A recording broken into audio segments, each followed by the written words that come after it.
Just a little warning off the top here, there could be some spoilers ahead for the narrative of 10th edition and the end of Arks of Omen. I think they're relatively minor, but if you want to go in clean, fresh, go ahead and click away now. These rumors have been floating around Reddit, and I've seen Valrak report something similar, so there's some momentum here, which leads me to believe at least some of this is credible. And if you want to stay out of the know, I think now's a good time. Top away. But for those who are sticking around, I want to talk a little bit about the narrative of 10th edition, or whatever this supposed narrative will be.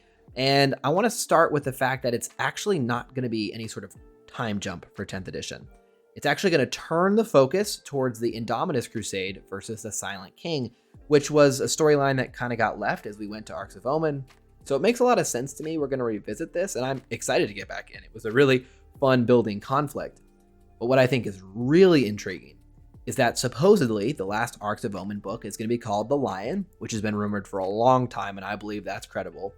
It's actually going to be the first step in a long-form narrative chain that's going to tie both those galactic conflicts together. Now that is very intriguing. We're going to have Abaddon, the Lion, Guilliman, the Silent King, Vashtar, apparently all crossing paths in some capacity.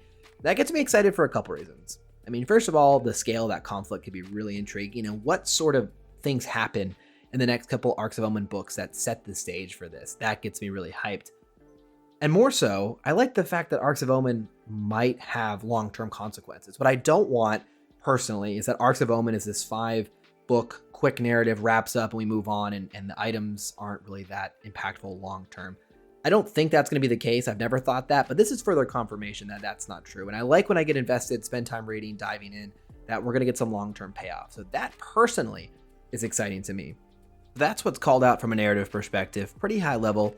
I will also note there is often like these big promotional sets they drop with the new edition. Supposedly, this is going to be Dark Angels versus the Hive Fleet Leviathan, so some new Tyranid models. So that's interesting. It seems like, again, with the Lion's return, they'll be front and center. For a long time, the rumors were more that there'd be Blood Angels, so I don't know exactly when those changed, but I'm a big Dark Angels guy myself, so I'm very excited for this. What do you guys think about these rumors? I'm curious what you want from 10th edition, whether you're a player into the lore. What are you most excited about? I'm going to link the Reddit article down below, and then Valrak again did a video on some of these with a little nuances to his video. So let me know what you want to see from 10th edition, what you're most excited for, and I do think it's pretty close. I think late this summer, we will be learning a whole lot more. Make sure you like and subscribe. We'll talk about it very soon.